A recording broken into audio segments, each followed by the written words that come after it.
L'étude d'aujourd'hui a pour titre La vie, la mort et la résurrection de Christ. C'est la deuxième partie de l'enseignement numéro 9 de la série d'études intitulée 28 enseignements fondamentaux. Philippiens chapitre 2, les versets 5 à 8. Ayez en vous les sentiments qui étaient en Jésus-Christ, lequel, existant en forme de Dieu, n'a point regardé comme une proie à arracher d'être égal avec Dieu, mais s'est dépouillé lui-même, en prenant une forme de serviteur, en devenant semblable aux hommes, et ayant paru comme un simple homme. Il s'est humilié lui-même, se rendant obéissant jusqu'à la mort, même jusqu'à la mort de la croix. Le Fils de Dieu, depuis son incarnation, a accepté de vivre en tant que serviteur de l'humanité. La présente étude portera sur des exemples où Jésus-Christ a manifesté des sentiments nobles et a agi selon ceux-ci. Matthieu chapitre 14, les versets 13 à 18. À cette nouvelle, Jésus partit de là dans une barque pour se retirer à l'écart dans un lieu désert. Et la foule, l'ayant su, sortit des villes et le suivit à pied. Quand il sortit de la barque, il vit une grande foule et fut ému de compassion pour elle, et il guérit les malades. Le soir étant venu, les disciples s'approchèrent de lui et dirent : « Ce lieu est désert et l'heure est déjà avancée. Renvoie la foule afin qu'elle aille dans les villages pour s'acheter des vivres. » Jésus leur répondit : « Ils n'ont pas besoin de s'en aller. Donnez-leur vous-même à manger. » Mais ils lui dirent : « Nous n'avons ici que 5 pains et 2 poissons. » Et il dit : « Apportez-les-moi. » Matthieu chapitre 14, les versets 19 à 21. Il fit asseoir la foule sur l'herbe, prit les 5 pains et les 2 poissons, et, levant les yeux vers le ciel, il rendit grâce. Puis, il rompit les pains et les donna aux disciples, qui les distribuèrent à la foule. Tous mangèrent et furent rassasiés, et l'on emporta 12 paniers pleins des morceaux qui restaient. Ceux qui avaient mangé étaient environ 5000 hommes, sans les femmes et les enfants. Dieu a éprouvé de la compassion, de la pitié pour la grande foule qui était auprès de lui. C'est cette compassion qui l'a motivé à guérir les malades et lui fournir de quoi manger de façon miraculeuse. Matthieu chapitre 15, les versets 30 à 32. Alors s'approcha de lui une grande foule, ayant avec elle des boiteux, des aveugles, des muets, des estropiés et beaucoup d'autres malades. On les mit à ses pieds et il les guérit, en sorte que la foule était dans l'admiration de voir que les muets parlaient, que les estropiés étaient guéris, que les boiteux marchaient, que les aveugles voyaient, et elle glorifiait le Dieu d'Israël. Jésus, ayant appelé ses disciples, dit : « Je suis ému de compassion pour cette foule, car voilà 3 jours qu'ils sont près de moi, et ils n'ont rien à manger. Je ne veux pas les renvoyer à jeun, de peur que les forces ne leur manquent en chemin. » Matthieu chapitre 15, les versets 33 à 38. Les disciples lui dirent : « Comment nous procurer dans ce lieu désert assez de pain pour rassasier une si grande foule ? » Jésus leur demanda : « Combien avez-vous de pain ? » « 7, répondirent-ils, et quelques petits poissons. » Alors il fit asseoir la foule par terre, prit les 7 pains et les poissons, et, après avoir rendu grâce, il les rompit et les donna à ses disciples, qu'ils les distribuèrent à la foule. Tous mangèrent et furent rassasiés, et l'on emporta 7 corbeilles pleines des morceaux qui restaient. Ceux qui avaient mangé étaient 4000 hommes, sans les femmes et les enfants. On assiste ici à une situation semblable. Jésus était intéressé au bien-être de la foule auprès de lui. Il a fait divers miracles de guérison des boiteux, des aveugles, des muets, des estropiés et beaucoup d'autres malades. Il multiplia les pains et les poissons pour s'assurer que la foule puisse rentrer chez elle en pleine forme physique. Ainsi, il prenait à cœur autant le bien-être physique de ses auditeurs que leur bien-être spirituel. Il mettait en pratique le principe d'amour en action. Il ne se contentait pas d'enseigner ce principe. Matthieu chapitre 20, les versets 30 à 34. Et voici, 2 aveugles, assis au bord du chemin, entendirent que Jésus passait, et crièrent, « Aie pitié de nous, Seigneur, fils de David !» La foule les reprenait pour les faire taire, mais ils crièrent plus fort, « Aie pitié de nous, Seigneur, fils de David !» Jésus s'arrêta, les appela et dit, « Que voulez-vous que je vous fasse ?» Et ils lui dirent, « Seigneur, que nos yeux s'ouvrent. » Ému de compassion, Jésus toucha leurs yeux, et aussitôt ils recouvrèrent la vue et le suivirent. Jésus, dans ce cas-ci, a demandé aux aveugles ce qu'ils voulaient faire, ce qu'ils pouvaient faire pour les aider. Ensuite, par compassion, il leur redonna la vue. Jésus a pris le temps de s'arrêter et de converser avec les aveugles qui réclamaient de la pitié. Il a pris le temps de connaître précisément quels étaient leurs besoins pour ensuite le combler. Pour leur part, les aveugles ont manifesté leur foi en appelant Jésus comme Seigneur, fils de David. En effet, ce titre était réservé au Messie promis d'Israël.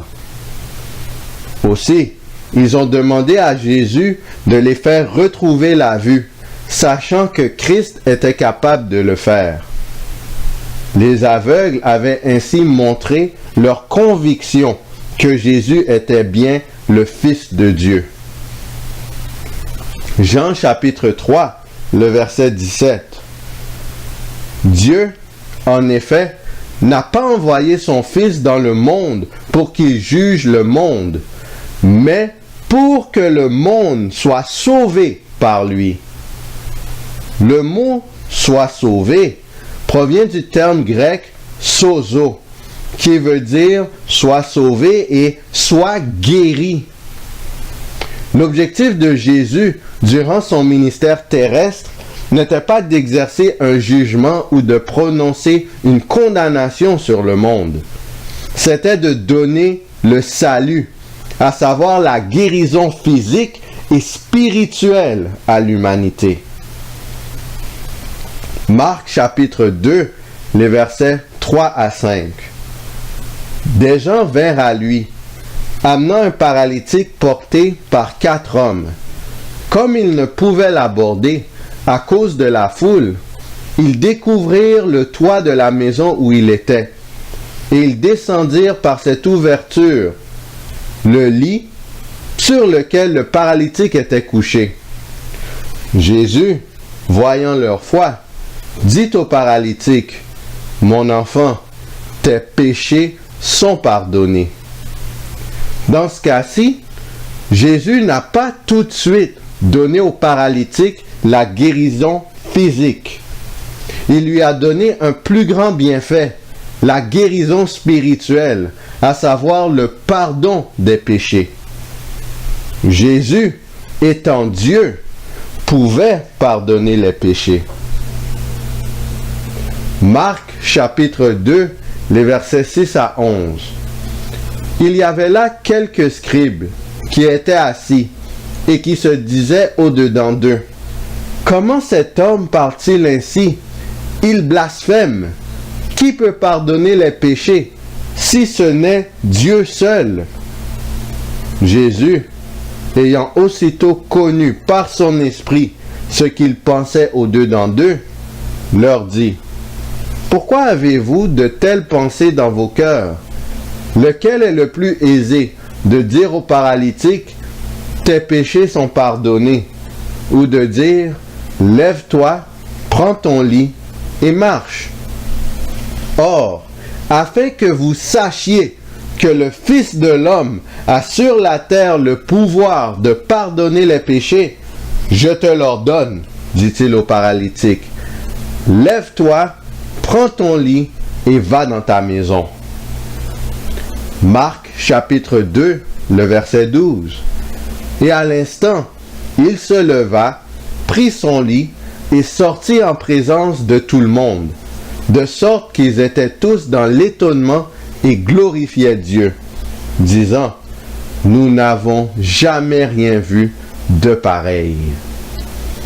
Ici, la guérison physique du paralytique avait un but additionnel à celui du bien-être de cet homme. Il servit de preuve irréfutable que Jésus avait le pouvoir de pardonner les péchés. Par extension, ce miracle confirmait que Jésus était bel et bien Dieu. Jean chapitre 8, les versets 2 à 5. Mais, dès le matin, il alla de nouveau dans le temple, et tout le peuple vint à lui. S'étant assis, il les enseignait. Alors les scribes et les pharisiens amenèrent une femme surprise en adultère, et, la plaçant au milieu du peuple, ils dirent à Jésus: Maître, cette femme a été surprise en flagrant délit d'adultère. Moïse, dans la loi, nous a ordonné de lapider de telles femmes. Toi donc, que dis-tu? Les scribes et les pharisiens utilisaient le prétexte de la loi de Moïse pour pousser Jésus à condamner à mort cette femme. Que dit Jésus face à cette situation? Jean chapitre 8, les versets 6 à 10. Il disait cela pour l'éprouver, afin de pouvoir l'accuser. Mais Jésus, s'étant baissé, écrivait avec le doigt sur la terre. Comme il continuait à l'interroger, il se releva et leur dit: Que celui de vous qui est sans péché jette le premier la pierre contre elle. Et s'étant de nouveau baissé, il écrivait sur la terre. Quand ils entendirent cela, accusés par leur conscience, ils se retirèrent un à un, depuis les plus âgés jusqu'au dernier. Et Jésus resta seul avec la femme qui était là au milieu. Alors, s'étant relevé et ne voyant plus que la femme, Jésus lui dit: Femme, où sont ceux qui t'accusaient? Personne ne t'a-t-il condamné? Implicitement, Jésus leur répondit que eux-mêmes ils devaient se regarder parce qu'ils étaient eux-mêmes pécheurs. Fait que Jésus a répondu aux scribes et aux pharisiens qui ont emmené la femme adultère implicitement qu'eux-mêmes ils étaient des pécheurs.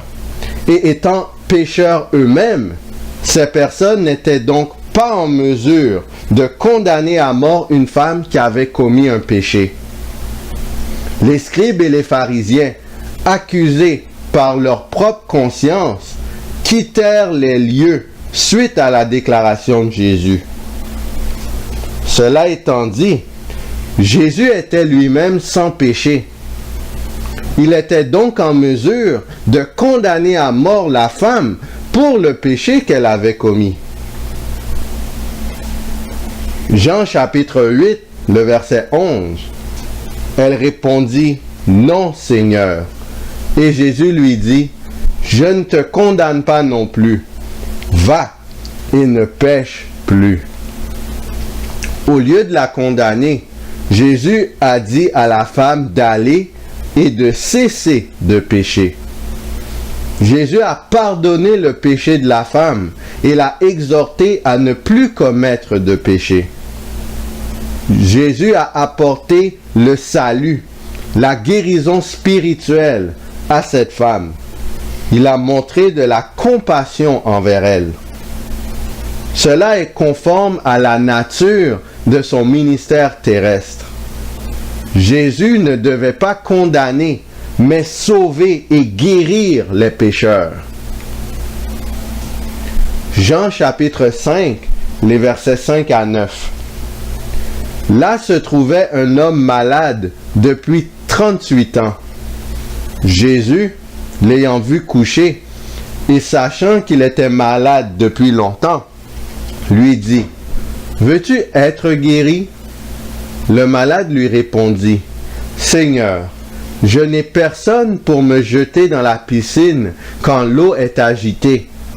Et, pendant que j'y vais, un autre descend avant moi. Lève-toi, lui dit Jésus, prends ton lit et marche. Aussitôt cet homme fut guéri. Il prit son lit et marcha. » Encore une fois, Jésus aborde un humain malade depuis longtemps afin de savoir si celui-ci désire être guéri. Ensuite, il guérit l'homme à l'instant même.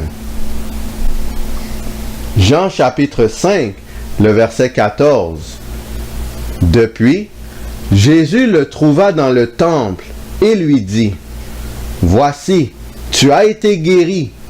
Ne pêche plus, de peur qu'il ne t'arrive quelque chose de pire. » Jésus a montré de l'intérêt pour le bien-être physique et le bien-être spirituel de cet homme. Il l'a exhorté à cesser de pécher pour éviter qu'une maladie ou conséquence plus grave puisse l'atteindre. Cet exemple montre que l'on peut prévenir certaines calamités en obéissant à la loi de Dieu. Jésus veut que nous restions dans l'état de guérison totale. Jean chapitre 13, le verset 1. Avant la fête de Pâques, Jésus, sachant que son heure était venue de passer de ce monde au Père, et ayant aimé les siens qui étaient dans le monde, mit le comble à son amour pour eux. Jésus, pendant qu'il était sur la terre, a constamment manifesté de l'amour pour les humains. Il les a guéris sur le plan physique et sur le plan spirituel. Malgré la multitude des souffrances et des douleurs que Christ a subies, il a toujours été compatissant et prêt à pardonner les fautes des hommes. Ésaïe 53, le verset 4. Cependant, ce sont nos souffrances qu'il a portées. C'est de nos douleurs qu'il s'est chargé. Et nous l'avons considéré comme puni, frappé de Dieu et humilié. 2 Corinthiens chapitre 5, le verset 21. Celui qui n'a point connu le péché, il l'a fait devenir péché pour nous, afin que nous devenions en lui justice de Dieu. Jésus a porté toutes les souffrances et les douleurs de l'humanité. Il est devenu péché pour l'être humain. Dans la prochaine étude, nous regarderons spécialement la période où Jésus a porté l'iniquité de la race humaine. D'ici là, qui allons-nous choisir? Est-ce qu'on choisit le camp de l'agneau et on prend sur nous les sentiments de Jésus-Christ et on manifeste les mêmes sentiments? Ou est-ce qu'on agit comme le serpent, le grand dragon, appelé le diable et Satan, et on montre du mépris envers le Fils de Dieu? Choisissons de nous mettre avec Jésus et de prendre l'engagement de chercher à refléter son caractère jour après jour, heure après heure, seconde après seconde. Et le Seigneur nous garantit la victoire car il a triomphé durant son ministère terrestre. Que le Seigneur nous garde.